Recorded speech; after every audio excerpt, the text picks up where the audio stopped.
Alright, what's going on my fellow gamblers? Now with it being a few hours since Robin has released on all servers, I've had enough time to obviously use it for the hours she has been out. So now trying her with some relics, different relics, trying her with different Lightcones and such, I'm now here with the full proper build guide for Robin. So just like every other build guide, this video will be going over her kit, her Eidolons, best Lightcones, relics, relic stats, and team options. So yeah, that's all I gotta say before I get into the video. Drop a like, drop a sub, hit the bell icon for more videos like this, and yeah, let's get straight into the guide. So Robin is a physical character following the path of harmony. Her basic attack deals physical damage equal to 100% of Robin's attack to a single enemy. Her skill increases damage dealt by all allies by 50%, lasting for 3 turns. This reduces by 1 at the start of Robin's every turn.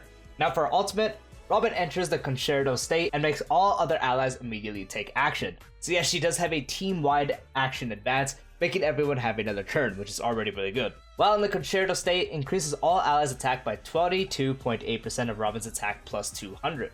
Moreover, after every attack by allies, Robin deals additional physical damage equal to 120% of her attack for one time, with a fixed crit rate for this damage set at 100% and fixed crit damage set at 150%. While in the concerto state, Robin is immune to crowd control debuffs and cannot enter her turn or take action until the concerto state ends.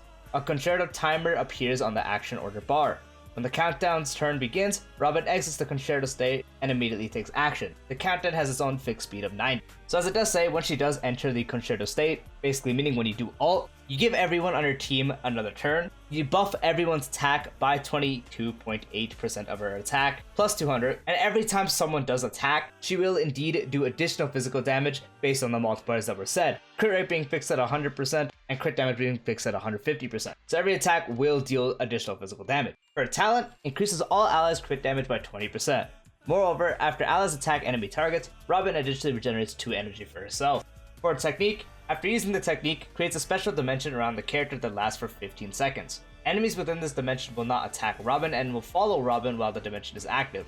After entering battle while the dimension is active, Robin regenerates 5 energy at the start of each wave. Only one dimension created by allies can exist at the same time. For her bonus traces, the first one, when using skill, additionally regenerates 5 energy. Second one, while in the concerto state, the crit damage dealt when all allies launch follow-up attacks increased by 25%. So when someone on your team, let's say Ratio, does proc a follow-up attack, if Robin is in the concerto state, the follow-up attack he does will deal 25% increased crit damage. And for the third one, when the battle begins, this character's action is advanced forward by 25%. Moving to Eidolons, her first one, while the concerto state is active, all allies all-type res pen increases by 24%. Second Eidolon, while the concerto state is active, all allies speed increases by 16%. The talent's regeneration effect additionally increases by 1. For fourth Eidolon, when using the ultimate, dispels crowd control debuffs from all allies, while Robin is in the concerto state, increases the effect res of all allies by 50%. And now for our final Eidolon, while the concerto state is active, the crit damage for the additional physical damage caused by the ultimate increases by 450%. The effect of Moonless Midnight can trigger up to 8 times, and the trigger count resets each time the ultimate is used. So as it does say, it gives you a 450% increase to crit damage and triggering up to 8 times, pretty much turning into this crazy DPS character that when you do launch the physical attacks, you're not only buffing your entire team, but you're dishing out a bunch of damage with this multiplier increase.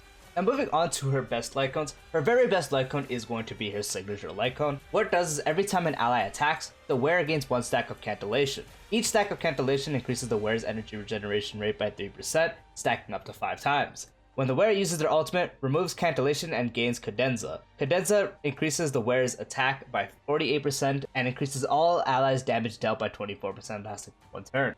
Robin does have a steep energy requirement of 160, so the first part is very helpful in order to build the ultimate, giving you up to 15% energy regeneration rate, which is a nice bonus. And when you do pop your ultimate, you gain Cadenza, giving her more attack, which will directly benefit giving your allies more attack, because the more attack she has, the better the buff. It will also make the attack you get for the additional physical damage do even more, and you're also giving your entire team 24% damage dealt. So this Lightcone is her best one. Another good one on her is the bonus signature Lightcone.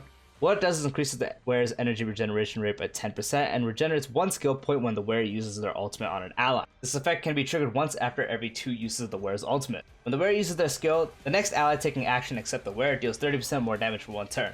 While this one is good, it's still sort of on a iffier side because it does give you energy regeneration rate, which is really good, and when you do pop the ult once every 2 times, you do gain a skill point back. The issue is the last part. You're going to need to time it or tune your team to where when you do pop the skill and then pop the ult, the person who gets the action advance is most likely going to be the person with the highest speed on your team or is attacking next. And if you time it correctly, that person you want will be doing 30% increased damage, but if they're not the one you want, it will be the next person, so you'll give it to someone who doesn't actually want it or the one you don't want to get it, so you'll be needing to tune it a little bit. And probably the second best option, which is a fantastic free-to-play option, is actually for Tomorrow's Journey. Since it is a free-to-play Lightcone, I will be displaying the stats at S5. What it does is increases the wearer's attack by 33%, so a very nice attack percent stat stick. And after the wearer uses their ultimate, increases their damage up by 30%, lasting for 1 turn. So a very nice attack percent stat stick, again increasing her damage and increasing the effect of support you give to your allies via the ult. And now when using her ultimate, the additional damage you will deal is increased by 30% for 1 turn. So this Lightcone is a fantastic option. Now moving on to her best relics, there does seem to be a new relic set that is sort of looking like it would be really good for her. I can't say if it will be her very best in slot 1, but it is definitely one that is worthwhile waiting for and seeing if it does become her best one. For now, I recommend farming a set that does become usable or using pieces that you have lying around. But the best relic set combination you can do right now is 2-piece Musketeers and 2-piece Elite Dot set.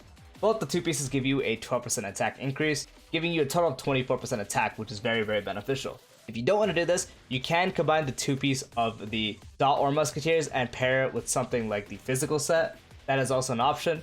4-piece physical set is also another option. It is a little harder to stack up the 4-piece because they're ult follow-up attacks, because the additional physical damage you do deal in the ultimate does not actually stack the relic set, but it's still a very good one you can do. 4-piece of Musketeers is also not a bad option you can do. It's not the greatest, but if you're really desperate, it is an option. Now moving on to our ornaments, really good options will be 1, starting with Fleet of the Ageless. This one gives you max HP for some survivability, and also when you do have 120 speed or higher, gives your entire team 8% attack, which does also apply to her, so you're giving yourself 8% attack to Robin and giving your team 8% attack. So it is a very good option. Another really good option is actually Bone Walk, because it does give you 5% energy regeneration rate, which will directly help you with the steep requirement of 160 energy. And when you do have 120 speed or higher, you get a 40% action advance upon entering the battle, which she already gives herself a 25%, so you can get up to 65% action forward going into the battle, which practically will guarantee you're going to be the first one up, which is really good. Another fantastic option is Space Sealing Station. Giving herself 12% more attack and having 120 speed or higher gives you an additional 12% attack, going up to 24% attack. So with this, you can get even more attack for a better buff and more damage. Very good set you can use as well. And since she is a support, Broken Keel works fantastic on her as well if you can hit the 30% effect res requirement. Giving her 10% effect res and giving your entire team 10% crit damage is also really nice.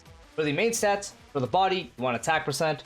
For the feet, you want attack percent. The reason you don't want speed is just because the action forward that you gain is already enough to practically make it to where you will be outspeeding your entire team at the beginning of the battle, so you can still pop your skill first before anyone goes.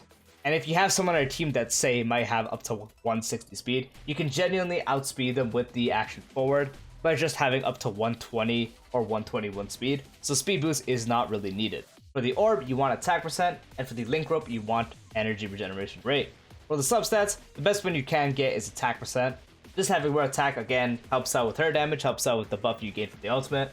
It is the best option. Past that, I did say speed isn't that crazy for her, but it's still nice to have some. You just want to get enough to where when you go into battle, she's the first one up. So definitely focus on getting that. And then past that, survivability stats are completely fine. HP percent, defense percent, effect res, flat attack, flat defense, just whatever you can get for survivability works. And now for the team building portion and team ideas for this video. Thankfully, as Robin is a Harmony support, it is very easy to build a team around her. Practically any DPS in the game can benefit from having her on the team, but the best team you can run on Robin is the follow-up team, and so the best follow-up team in the game right now is Robin, Topaz, Dr. Ratio, and Aventurine. So this is probably the best team you can have with Robin. Another very good team with her is actually the Dot team. So the Dot team is very nice, and the last slot could be whatever you want. Probably a sustain, I don't know why I said whatever you want. Like Bushwan, you're most likely taking a healer, so but I don't have her, so can't put her there, so I'll put Luocha instead. There we go. Dot team benefits a lot from her because of the action forward, being able to apply more dots.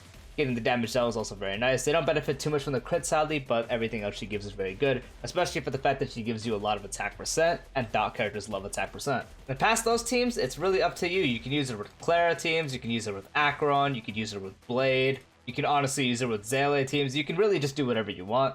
Only character that might not benefit the greatest amount from him would be Danheng. With Danheng, it might be a bit rough considering how much skill points you want to use. If you do have Sparkle on the team, and you have a sustain for that, so let's put Aventurine on here, you could do something like this. Obviously not the best, but if you really want to use it with Danheng, something like this would work. So yeah, that is the full guide for Robin.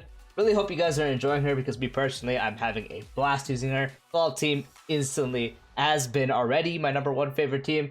Now it's just so much above every other team for me. So I'm having a blast with her, thinking she's really good. A lot better than I thought she'd actually be. But let me know if you guys are enjoying her, how are you going to be building her, and all that stuff. And yep, next time, peace out.